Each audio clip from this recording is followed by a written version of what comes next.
Hi, hello? Kamusta?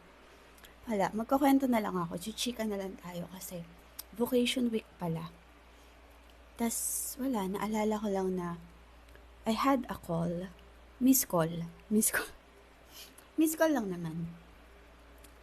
No nasa Thailand ako, nag-discern ako kung papasok ba ako sa convent, religious life. So, gusto ko poor players. Yan. Very Franciscan. Kasi I really love their, charism. So, I love Franciscan. Favorite ko siya. Favorite ko ang Franciscan. Favorite ko si Francis, Padre Pio. So, may that, no, let's not dwell on, ano. Kasi ang dami ko na naman ichichika. Well, balik tayo dun um, sa calling, sa miss call. Ano siya eh, it was, kailan ba yan? When I was, ano, at my lowest. Tapos, I had a solo retreat dun sa retreat center ng mga OFM sa Thailand.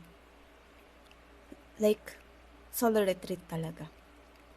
Parang ako lang yung nag-retreat dun sa lugar na yon that time. So, yung buong vicinity, solo ko.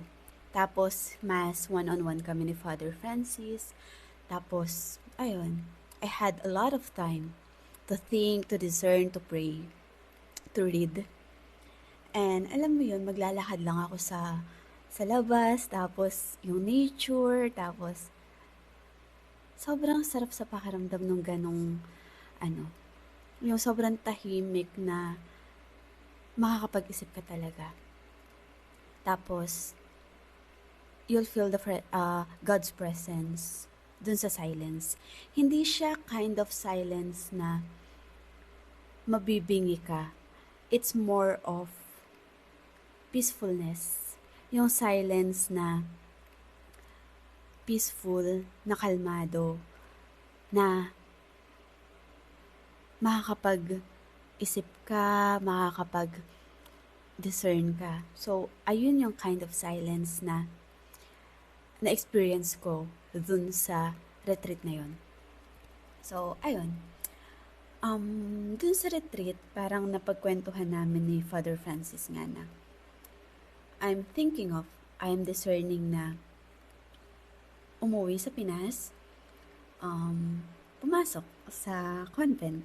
Kasi nga, parang sabi ko, feeling ko meron akong calling. Feeling ko, yung ganon.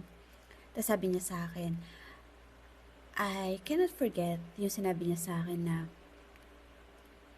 baka daw since I'm going through something kaya ganun yung nararamdaman ko.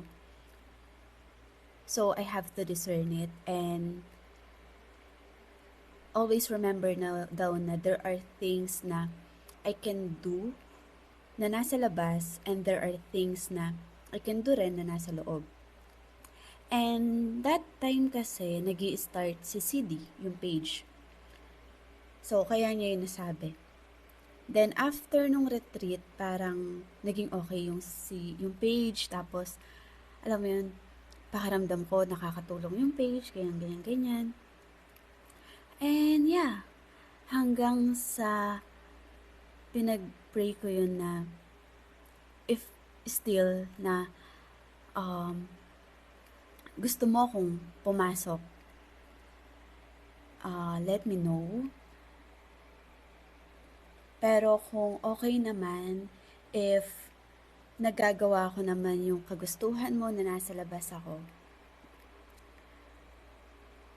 give me a sense of calmness, of fulfillment. And yeah, binigay niya. So, ayun. Ayun yung parang na-realize ko na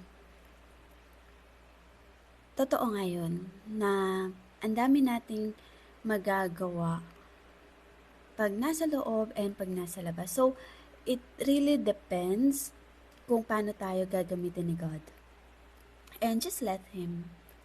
Minsan magulo, minsan magko-question tayo, minsan parang ang ano na, ano bang gagawin ko? Pero palaging may sagot, palaging at the end of the day, palaging okay. So, ayun. If ever na meron kayong calling or may tumatawag, may nag-miss call, ganyan, i-ano nyo, i-honor nyo, tapos i-discern nyo. Malay nyo, di ba? And pray for it. Pray for it, ask your friends to pray for you, and ask for God's guidance in every decision na gagawin nyo. Ayun. Ayun lang. So, mag-work na ulit ako. Bye-bye!